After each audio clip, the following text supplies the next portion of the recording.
Halo semuanya, assalamualaikum, selamat pagi, kembali lagi di channelnya aku, Bunda Arbi.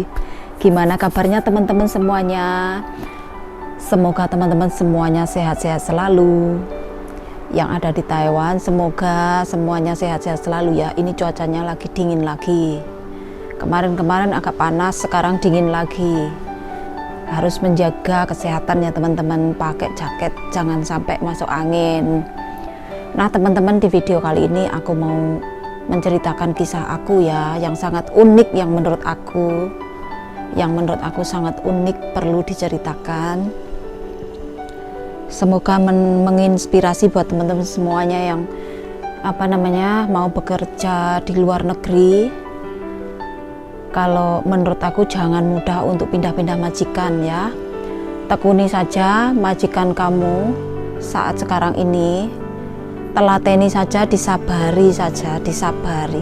Pokoknya sabar saja, dijalani, karena belum tentu kalau teman-teman itu pindah majikan, belum tentu mendapatkan majikan yang lebih baik dari sekarang, yang ditekuni, yang dijalani sekarang. Yang ada di pikiran teman-teman, kalau ngelihat teman lain itu sepertinya pekerjaannya itu enak, terus teman-teman pengen pindah majikan. Jangan sampai punya pikiran seperti itu, karena teman-teman yang teman-teman lihat itu kelihatan enak, itu belum tentu yang dijalani sebenarnya orang itu enak ya. Karena bekerja di luar negeri itu ndak ada yang enak teman-teman, ndak ada. Kalau teman-teman pengen yang enak itu jangan kerja di luar negeri, teman-teman di rumah saja tiduran, nggak usah kerja, itu enak.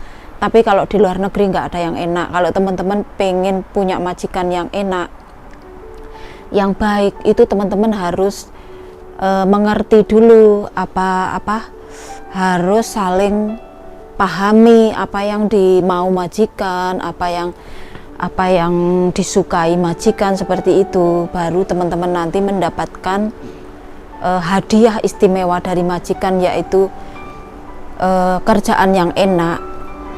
Sebenarnya menurut aku kerjaan di Taiwan itu ndak ada yang enak ya. Tapi kalau kita sudah menjalaninya seperti biasa, sudah menjadi kebiasaan, lama-lama itu menjadi enak. Kenapa? Karena sudah biasa. Hal yang sulit, hal yang berat sekalipun, pekerjaan yang berat sekalipun, kalau kita ini sudah biasa, jadi enteng, jadi enak ya. Walaupun itu nanti ibaratnya ngelapi bokongnya si ama yang gobrat-gobrat pupuk ya, yang gobrat-gobrat BAB, yang menjijikkan sekalipun, sedot dahak menjijikkan, terus angkat beban ama yang berat seperti itu. Kalau kita itu menjalannya sudah biasa, ama yang berat itu jadi ringan. Aku pernah menjalaninya, soalnya aku pernah jaga nenek itu stroke total. Pertama kali aku mengangkat tuh ndak kuat, sampai beberapa hari itu aku nggak kuat, sampai aku itu nangis ya waktu itu, karena aku nggak kuat ngangkat si nenek itu. Ini ya seperti apa kelanjutannya kalau aku terus-terusan nggak kuat ngangkat nenek. Ngangkat itu nggak kuat, aku sampai korset itu double, aku pakai double ya korset aku itu waktu itu. Terus aku nangis tiap hari. Aku nyuruh majikan aku itu minta bantuan majikan aku untuk ngangkat itu beberapa hari. Sampai aku telepon PT ya, waktu itu PT aku pertama kali datang ke Taiwan itu PT aku di Malang waktu itu. Aku telepon ke PT beberapa kali, nangis-nangis, aku minta pulang lagi ke Indonesia. Karena pertama kali aku datang ke Taiwan tuh aku belum pengalaman teman-teman. Jadi aku nangis-nangis, telepon PT. Aku minta pulang, aku nggak kerasan di sini, aku nggak kuat ngangkat nenek. Wes alasanku tuh banyak sekali. Akhirnya PT itu bilang, kalau kamu mau pulang, aku denda 15 juta. Aku langsung mengurungkan niat aku teman-teman. Karena waktu itu aku nggak punya pengalaman ya. Aku pengen pindah majikan atau apa itu, aku nggak ada pikiran seperti itu waktu itu ya, tahun 2009 waktu itu. Terus setelah PT bilang aku mau didenda 15 juta kalau aku pulang, jadi aku mengurungkan niat aku teman-teman.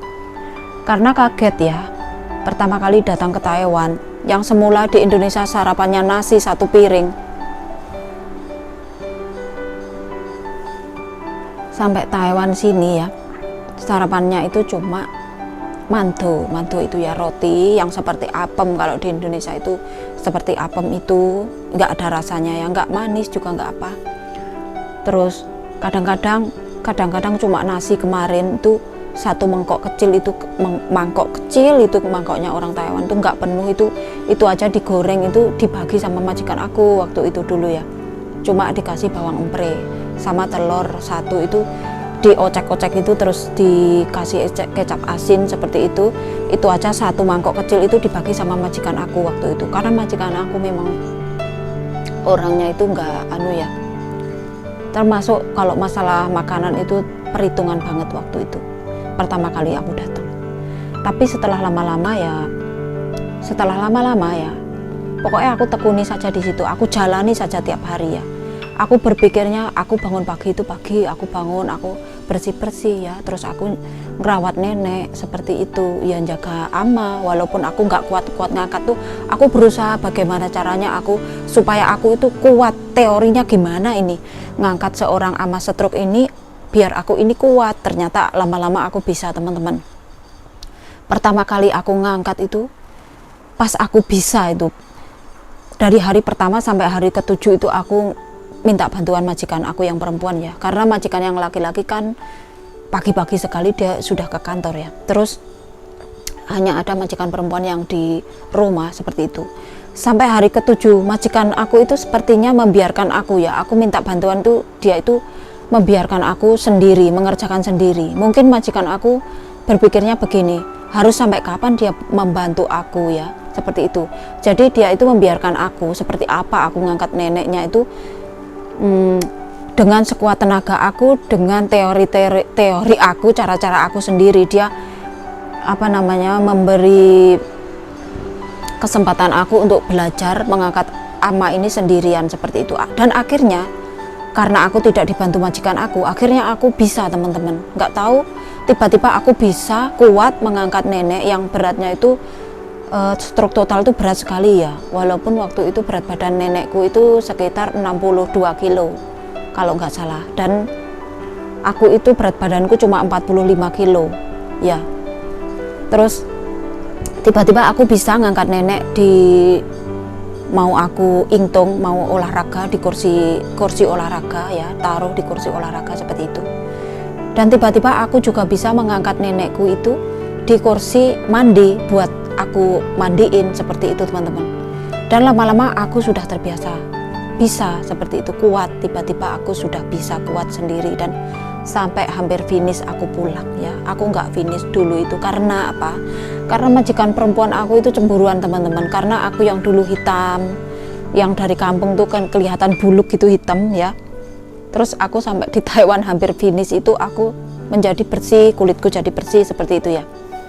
Itu majikan aku melihat aku itu cemburu gitu ya, nggak suka gitu, cemburu, kadang-kadang marah secara tiba-tiba, nggak ada sebab seperti itu. Terus aku memutuskan pulang sajalah, aku sudah capek ya ngangkat nenek. Lama-lama itu memang ngangkat terus itu, lama-lama badan ini juga terasa linu-linu semua ya, capek sekali karena aku nggak pernah libur sama sekali waktu itu. Dan aku nggak finish, aku pulang ke Indonesia. Sesampainya di Indonesia, aku itu baru tahu itu aku setelah aku datang lagi ke Taiwan. Di Indonesia aku berhenti ya, di Indonesia 6 tahun. Di Indonesia aku sebenarnya nggak kepengen balik lagi ke Taiwan. Dan setelah ada sesuatu, aku sudah bingung keuangan, maksudnya di Indonesia selama 6 tahun itu ya. Terus aku itu setelah aku punya anak yang kedua, aku balik lagi ke Taiwan di sini ini di majikanku yang ini ya. Itu pertama kali aku sampai di sini ya, orangnya baik. Terus walaupun job aku itu nggak sama seperti yang di kontrak kerja, tapi aku jalani saja karena aku pikir aku ini kepepet keuangan ya. Aku jalani saja. Terus akhirnya ya sampai sekarang ini majikan aku sekarang ini sudah bener ini jobnya ya, sudah nggak salah job lagi. Sudah bener maksudnya ya. Nanti aku ceritakan di video aku setelah ini ya, karena nanti kepanjangan takutnya ya. Di video kali ini aku cuma mengingatkan teman-teman, jika teman-teman itu sudah datang sampai ke Taiwan di majikannya, itu jangan sampai teman-teman tuh langsung minta. Ada pekerjaan yang kurang cocok dengan teman-teman, ada soro titik, maksudnya berat dikit pekerjaan, nggak sesuai dengan angan-angan ya, susah sedikit, jangan sampai teman-teman terus minta pindah. Aku nggak kerasan, aku begini begitu, seperti itu ya. Nanti malah teman-teman repot sendiri. Yang baru pertama kali kenal itu belum sayang ya, belum kenal tuh nggak mungkin ada rasa enak, ada rasa sayang, ada pengertian atau segalanya ya. Pokoknya teman-teman harus tahu dulu majikanku ini karakternya seperti apa. Nah ini yang utama ya, karakter majikan itu seperti apa, terus apa yang disukai majikan, apa suka bersih, suka apa, makanan yang disukai itu apa, teman-teman harus tahu itu. Karena pertama kali aku di sini, majikanku juga nggak suka sama aku teman-teman, bahkan sering sekali ngerasani aku ya, pembantuku yang ini banyak makan katanya seperti itu, padahal makanku nggak banyak, makanku itu sedikit teman-teman, nggak banyak ya. Majikanku itu ngerasani aku seperti itu dulu pertama kali aku sampai di sini. Terus ya macam-macam lah pokoknya, sampai buah pun aku nggak pernah dikasih ya, buah itu dimakan sendiri sama majikanku. Terus aku sampai dikasih mie instan itu yang sudah kedaluarsa, bahkan nggak boleh bikin mie itu dikasih telur sama sayur, nggak boleh, cuma mie tok, itu mie aja. Aku itu ya nangis dalam hati ya, tapi aku nggak nangis, aku nggak bisa nangis, aku nggak bisa kalau cuma soal pekerjaan ini aja nangis. Tapi kalau aku dibentak itu baru aku kadang air mata ini tiba-tiba keluar, nelongso ya, di tempat orang itu dibentak seperti itu, aku itu nelongso, biasanya seperti itu teman-teman. Aku seingat kok aku di sini ini nangis 2 kali teman-teman, nangis 2 kali dibentak majikanku karena belanja, waktu itu aku belanja di pasar dan kelamaan aku pulang seperti itu karena hujan, aku nggak membawa payung. Terus kedua aku pinjem majikan tuh uang belanja dan nggak bilang dulu, majikanku marah besar waktu itu. Keduanya itu yang pertama tadi ya teman-teman, yang kedua majikan aku itu kasih aku makanan kulit ayam ya, dengan sumpit dia ditaruh di mangkok aku, itu aku marah ya. Kenapa? Karena aku menjaga diri aku, menjaga kesehatan aku teman-teman. Waktu itu marah sampai agennya datang ya, terus aku menjelaskan ke agen, aku nggak mau kalau pakai sumpitnya majikanku itu terus ditaruh di mangkok aku sudah bilang nggak mau, dia paksa. Akhirnya agen aku juga memarahi majikan aku ya. Terus sampai hari ini majikan aku juga tidak mengulangi perbuatan yang sama, dan akhirnya semuanya berjalan lancar, baik-baik saja. Nggak pernah aku menangis lagi seperti waktu itu ya, karena aku sudah mengerti apa yang dimau majikan sudah mengerti apa yang dimau aku, jadi sama-sama saling mengerti. Jadi akhirnya pekerjaan berjalan dengan lancar teman-teman, dan majikanku juga semakin baik sama aku. Walaupun kadang-kadang dia ngomongi aku, membicarakan aku di belakang ya. Bukan cuma di belakang, kadang-kadang dia telepon ada aku juga dia ngomongin aku, itu sudah biasa. Aku juga sudah tebel telinga aku ya, aku diomongin itu juga sudah tebel, karena memang aku bener, yang diomongin majikan aku tentang aku itu bener. Kadang-kadang aku marah ya, disuruh apa kadang-kadang aku marah, seperti itu. Karena memang aku ini lagi ada masalah, terus pekerjaan aku ini ke bawah seperti itu. Jadi makanya aku saat ini pengen memutuskan untuk putus kontrak saja, karena ya aku nggak mau ya, selain aku sudah capek, aku kangen dengan anakku, dan aku nggak mau majikan aku ini terkena imbas dari masalah aku seperti itu. Nah seperti itu teman-teman, karena aku sudah sangat pengen pulang ke Indonesia dan nanti dipaksa-paksa kerja di sini, jadi nanti bisa-bisa malah aku ini kondisi aku pikiran aku nggak di sini, walaupun badan aku bekerja di sini, tapi pikiran aku ada di Indonesia, di keluarga aku, di anak aku sana, karena aku sudah sangat kangen dengan anakku, seperti itu teman-teman. Jadi aku nggak mau memaksakan diri, karena aku bisa mudah marah kalau disuruh majikan, seperti itu.